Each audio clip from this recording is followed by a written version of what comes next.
नमस्कार, मैं आरवी सिंह यादव और आप देख रहे हैं मेरा YouTube channel RV Singh Yadav editor.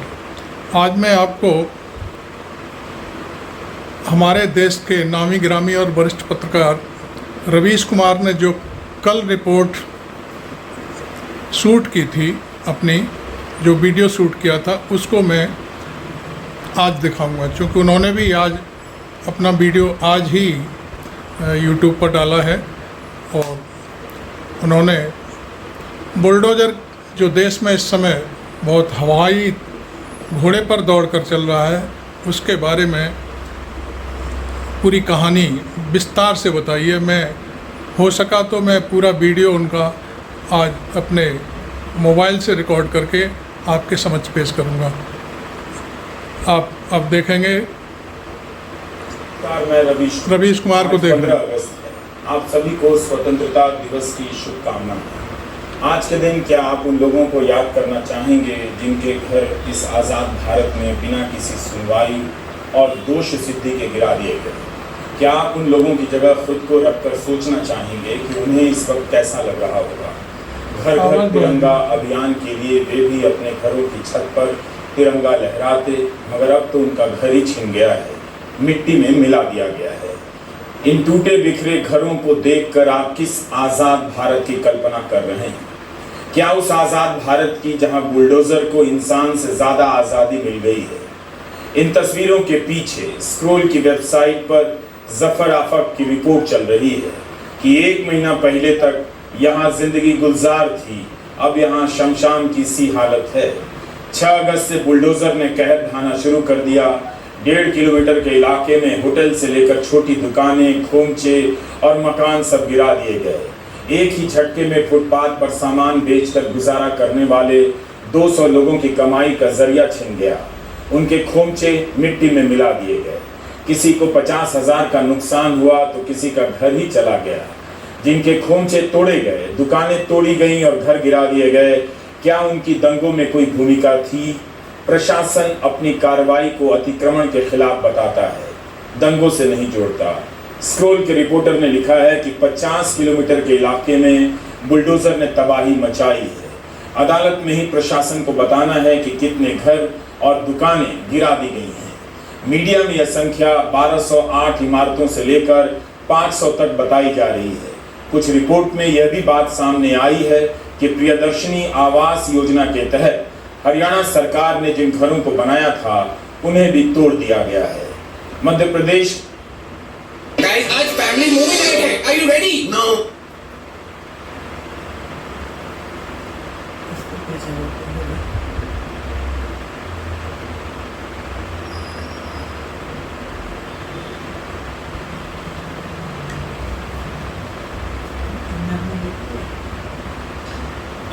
शायद वीडियो रुक गया है, अभी मैं थोड़ा पॉज करके फिर की अब खैर नहीं।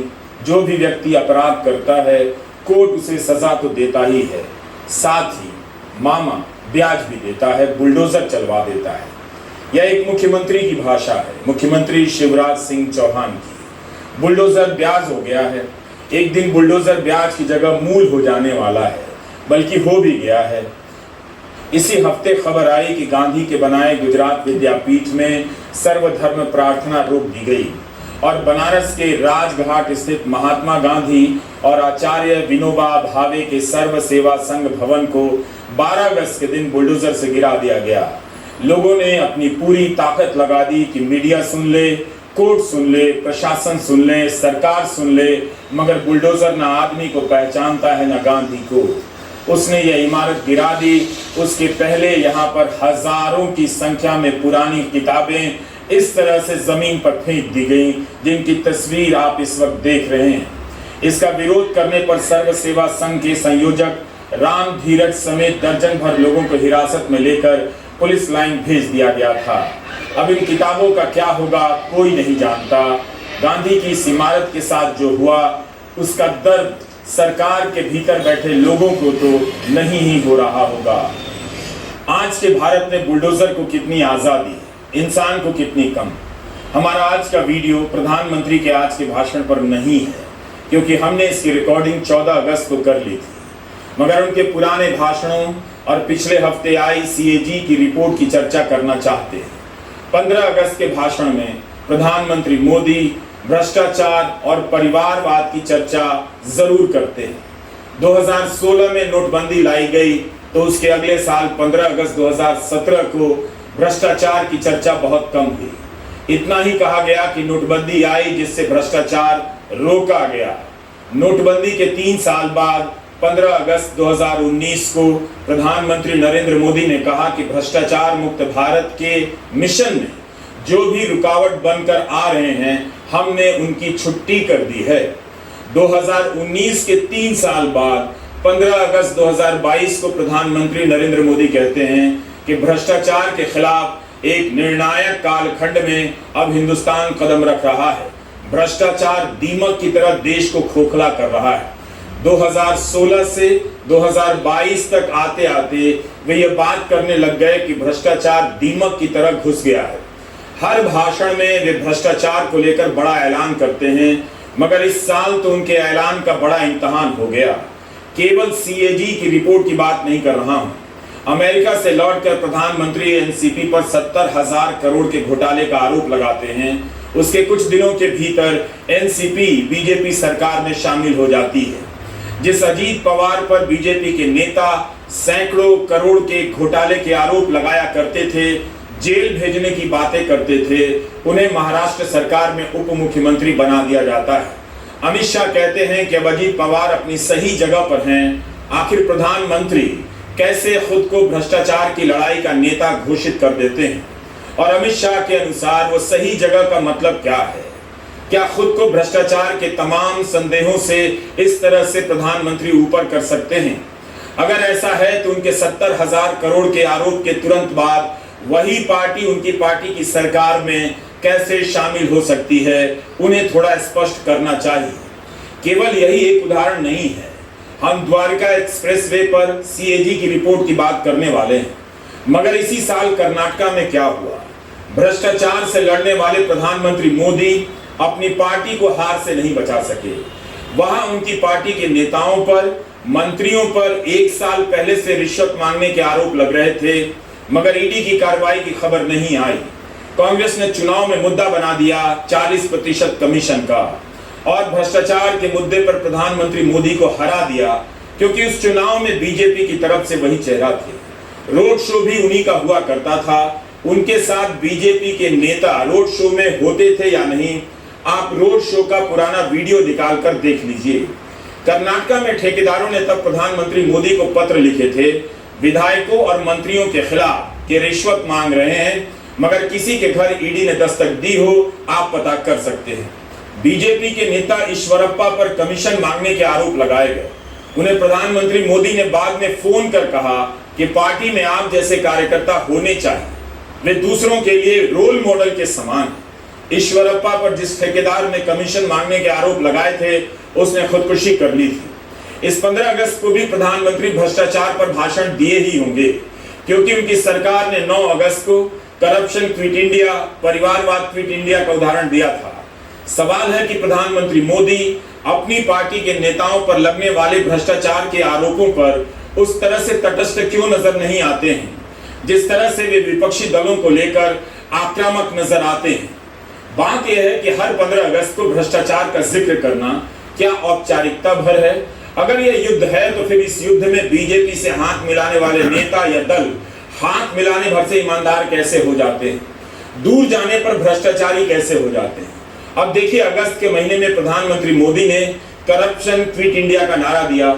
इसी अगस्त में सीएजी की कुछ रिपोर्ट आई जो दिल्ली में द्वारका एक्सप्रेसवे से लेकर अयोध्या में विकास के नीचे भ्रष्टाचार के संकेत दे रहे हैं। सीएजी ने कहा है कि अयोध्या में ठेकेदारों को लाभ पहुंचाया गया। हम पहले द्वारका एक्सप्रेसवे की बात करते हैं। सीएजी ने अपनी रिपोर्ट में लिखा है कि दिल्ली से गुरुग्राम के बीच 29 किलोमीटर लंबे द्वारका एक्सप्रेसवे की लागत बहुत ज्यादा है। यह तस्वीर द्वारका एक्सप्रेसवे की है। 7,287 करोड़ की यह परियोजना है। इसे 4 प्रोजेक्ट में बांटा गया है। सभी को 2020 से लेकर 2022 के बीच पूरा हो जाना था। मार्च 2023 तक इन सभी प्रोजेक्ट में 60% से लेकर करीब 99% के बीच वास्तविक प्रगति हासिल की गई है। इसके लिए आर्थिक मामलों पर मंत्रिमंडलीय समिति ने एक रेट तय किया था। 18.20 करोड़ रुपए प्रति किलोमीटर की लागत होगी, मगर असल में लागत पहुंच गई 250.77 करोड़ रुपए प्रति किलोमीटर। प्रधानमंत्री को तुरंत जवाब देना चाहिए था कि 1 किलोमीटर की लागत 18 करोड़ रुपए तय हुई थी, तो यह 13 गुना से भी अधिक बढ़कर 250 करोड़ रुपए कैसे हो गई। प्रधानमंत्री मोदी ने करप्शन क्विट इंडिया का नारा दिया है, कम से कम इस पर ही तुरंत प्रतिक्रिया आ जानी चाहिए थी। उससे पहले सरकार को जांच बिठा देनी चाहिए थी, ईडी के अफसरों का छापा पड़ जाना चाहिए था। ऐसा कुछ नहीं हुआ। 1 किलोमीटर सड़क बनाने में 18 करोड़ की लागत की जगह 250 करोड़ हो जाए, क्या इसमें भ्रष्टाचार नहीं हो सकता है। सीएजी ने यह भी कहा कि बिना किसी व्यापक और विस्तृत प्रोजेक्ट रिपोर्ट के ही द्वारका एक्सप्रेसवे को मंजूरी दे दी गई। 11 जुलाई 2022 को नितिन गडकरी एक ट्वीट करते हैं जिसमें वे द्वारका प्रोजेक्ट को प्रगति का एक्सप्रेसवे कहते हैं। बिना डिटेल प्रोजेक्ट रिपोर्ट के ही इसे मंजूरी दी जाती है। क्या इस तरह से मोदी सरकार में काम हो रहा है? यह मामूली आरोप नहीं है। सीएजी की एक और रिपोर्ट आई है कि एनएचएआई ने टोल टैक्स के रूप में आम जनता से 154 करोड़ रुपए वसूले, जो नियमों के अनुसार सही नहीं थे। सवाल है कि ये पैसे किसकी जेब में गए? इनसे केवल जनता का नुकसान नहीं हुआ, एनएचएआई को भी हुआ।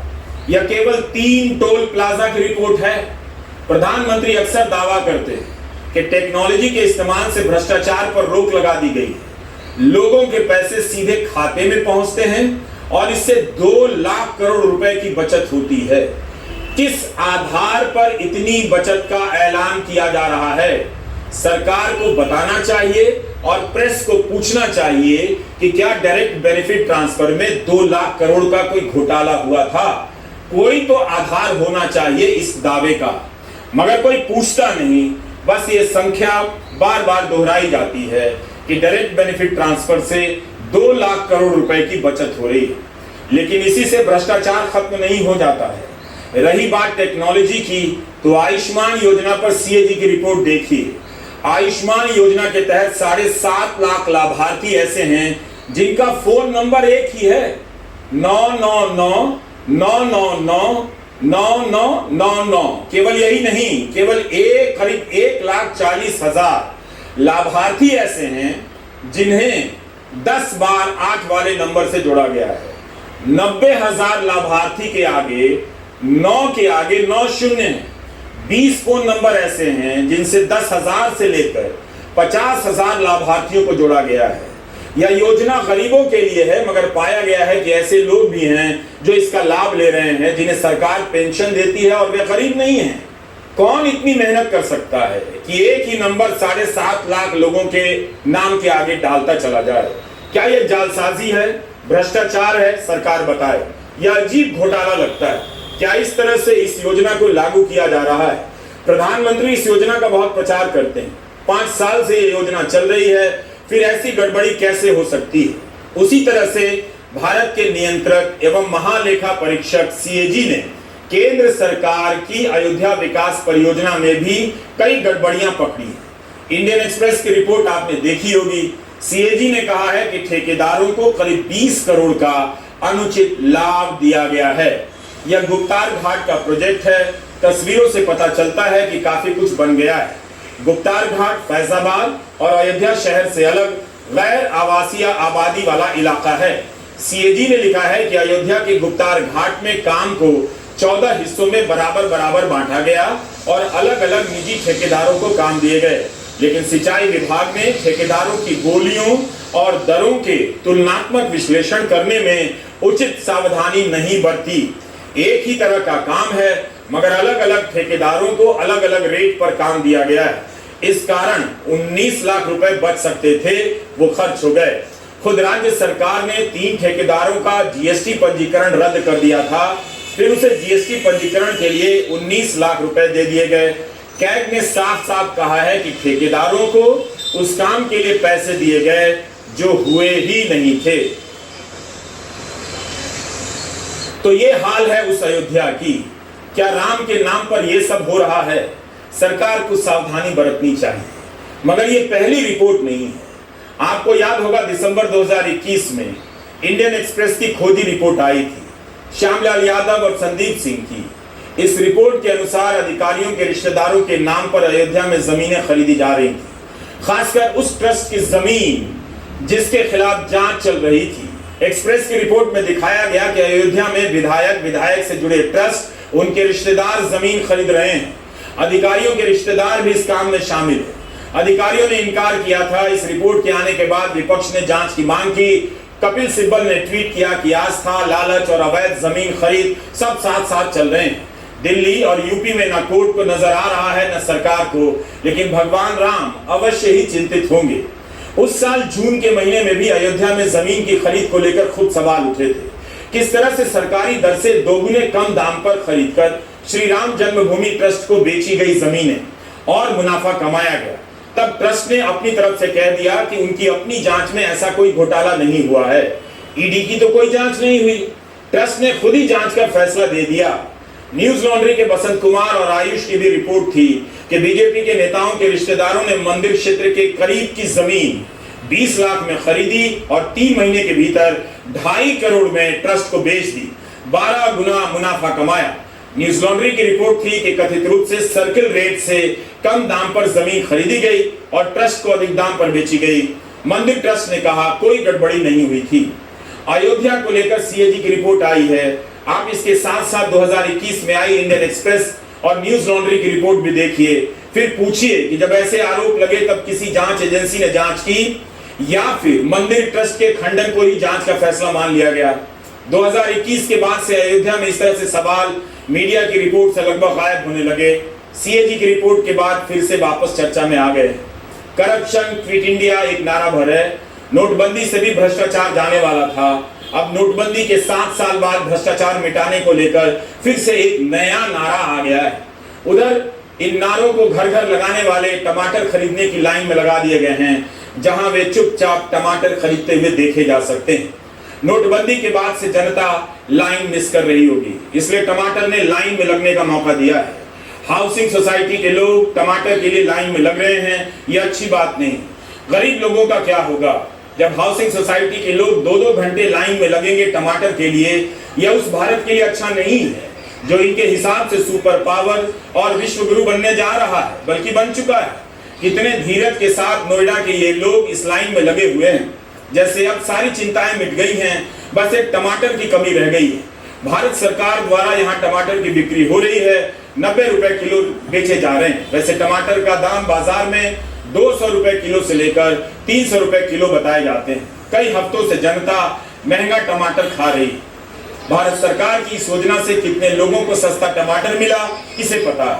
संसद में कोई पूछेगा तो सरकार बताएगी कि अभी तक कितना किलो टमाटर बेच चुकी है, और यह सुविधा दिल्ली और आसपास के लोगों के लिए है या पूरे देश के लिए। टमाटर वितरण का एक निश्चित समय है, 12 बजे से लेकर 3 बजे तक। हर लाइन बुरी नहीं होती है, कम से कम इस लाइन के कारण टमाटर तो इन्हें सस्ती मिल जा रही है। जुलाई महीने में उपभोक्ता मूल्य सूचकांक 4.81% से बढ़कर 7.44% हो गया। उसके अलावा जुलाई महीने में खाने पीने की चीजों की महंगाई जून में 4.49% से बढ़कर 11.5% हो गई। टाइम्स ऑफ इंडिया की एक रिपोर्ट है कि जुलाई महीने में शाकाहारी थाली 28% महंगी हो गई। इसमें 20% योगदान अकेले टमाटर का है। प्याज भी 16% महंगा हुआ और आलू 6%। जुलाई में आपकी कमाई तो नहीं बढ़ी होगी, लेकिन इसी तरह से बारी बारी से महंगाई आती रहती है और आपकी जेब खाली करती रहती है। प्रधानमंत्री के भाषणों का भारत एक ऐसा भारत है जहां केवल उपलब्धियां हैं, जश्न हैं। आपको जोर जोर से बताया जाता है कि भारत में आयकर भरने वालों की संख्या बढ़ गई है, मगर यह बात धीरे से बताई जाती है कि असल में टैक्स भरने वालों की संख्या में काफी कमी आ गई है। बिजनेस लाइन की यह रिपोर्ट देखिए। टैक्स के नाम पर पैसा जमा करने वाले लोगों की संख्या 2020 में 3.57 करोड़ थी, मगर 2023 में घट गई, 2.23 करोड़ रह गई। यानी असल में टैक्स जमा करने वालों की संख्या घट गई। लोगों की कमाई घटी होगी या बंद हो गई होगी, तभी ऐसा हुआ होगा। मगर आपको बताया जाता है कि 2023 के वित्त वर्ष में 7.4 करोड़ लोगों ने आयकर भरा। यह संख्या पिछले वर्ष के मुकाबले काफी बढ़ गई। लेकिन यह वो संख्या है जिसमें से 70% लोगों ने केवल 0 टैक्स भरा है। आजादी का दिन है, सवाल पूछने का दिन होना चाहिए। उसी से पता चलेगा आपके पास कितनी आजादी है। जो जिस हाल में है उसके लिए आज का दिन बहुत बड़ा है। दिल बढ़ाकर एक दूसरे को गले लगाइए। उस लाउडस्पीकर की तरफ कान मत दीजिए जिससे नफरत की आवाजें आती हैं। नफरत की भाषा बोलने वाले गोदी मीडिया से दूर रहा कीजिए। गोदी मीडिया से जब तक आप आजाद नहीं होंगे, आप आजादी का जीवन नहीं जी सकते। सुप्रीम कोर्ट के मुख्य न्यायाधीश ने कहा है कि नफरत फैलाने वाले चैनलों को रेगुलेट करने के लिए news broadcasters and digital association (NBDA) के नियम प्रभावी नहीं है। चीफ जस्टिस ने कहा है कि बेहतर और प्रभावी व्यवस्था होनी चाहिए। इन पर जो जुर्माना लगाया जा रहा है वो काफी कम है। 2008 के हिसाब से 1 लाख का जुर्माना लगाया जा रहा था, मगर अब मुनाफे के अनुपात में जुर्माना होना चाहिए। अगर आज आप आजादी के अवसर पर लड्डू या जलेबी या आइसक्रीम खा रहे हैं तो उस वक्त गोदी मीडिया जरूर बंद कर दीजिए, मिठास का पता नहीं चलेगा।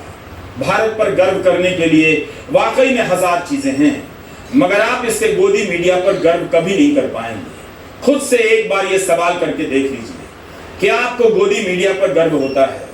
आप सभी को फिर से स्वतंत्रता दिवस की ढेरों शुभकामनाएं। नमस्कार, मैं रवीश कुमार। रवीश जी ने बहुत सारी बातें कही, आपने देखी होंगी, और इस रिपोर्ट के अनुसार आज भी यही हाल रहा। लाल किले से हमारे प्रधानमंत्री ने एक तो सबसे पहले ये स्पष्ट कर दिया कि मैं 2024 में अगस्त में 15 अगस्त को फिर यहीं इसी लाल किले से झंडा फहराऊंगा।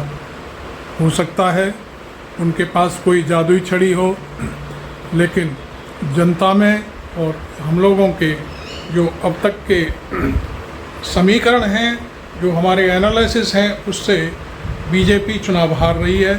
चूँकि कर्नाटक का चुनाव, हिमाचल का चुनाव आपने देखा होगा, ये इनकम्बेंसी फैक्टर के तहत सारा कार्यक्रम हुआ है जिसमें बीजेपी चारों खाने चित्त हो गई है। दूसरी तरफ राहुल गांधी की जो भारत यात्रा थी वो बहुत ही कारगर साबित हुई, और मैं समझता हूँ कि अगले कुछ दिनों में राहुल गांधी फिर एक यात्रा शुरू करेंगे जो गुजरात से शुरू होकर के और नॉर्थ ईस्ट के सारे राज्यों तक जाएगी। दूसरी बात, जो विपक्षी दलों का जो गठबंधन हुआ है वो बहुत ही बड़ा एक सबक होगा प्रधानमंत्री और उनकी पार्टी के लिए, क्योंकि वो सारे के सारे दल इकट्ठे हो चुके हैं। और मैं आपको साफ कर दूं कि यदि यही स्थिति रही तो 37% पर हैं इस समय प्रधानमंत्री नरेंद्र मोदी, मीन्स 37% वोट पर। और जो पिछले चुनाव का एनालिसिस है 63% वोट विपक्ष के सारे दलों को मिलाकर बने थे। अब वो 63% जितने वोट थे वो सारे दल मिलकर के इंडिया नामक संगठन के एक बैनर तले आ गए हैं। अगला चुनाव 2024 में यदि इंडिया और बनाम बीजेपी हुआ तो 1 by 1 की फाइट होगी, और तब मोदी के जितने प्रत्याशी होंगे कहीं के नहीं रहेंगे। यहाँ तक मैं समझता हूँ कि आज देश में महंगाई चरम पर है, बेरोजगारी का वो आलम है कि कुछ पूछिए मत। दूसरी बात, राहुल गांधी पूरे देश में बीजेपी पर केरोसिन फैलाने की बात कहते हैं और दंगे फसाद हिंदू मुस्लिम करने की बात कहते हैं। वो पूरी तरह से जनता की समझ में आ चुकी है। आप देख रहे हैं मेरा YouTube channel RB Singh Yadav. आज मैंने यूट्यूब चैनल के जो नियम कानून हैं उनको थोड़ा सा हट करके रवीश कुमार का ये शो आपके हवाले से मैंने खुद रिकॉर्ड करके बनाया। हो सकता है ये नियम के तहत शायद नहीं हो, लेकिन फिर भी मैं ये चाहता हूँ कि रवीश कुमार की आवाज़ को मेरे छोटे से चैनल के माध्यम से देश की जनता सुने। जो नहीं सुन पाते हैं, जो मेरे को सुनते हैं, वो रवीश की आवाज़ को सुने। Thank you very much.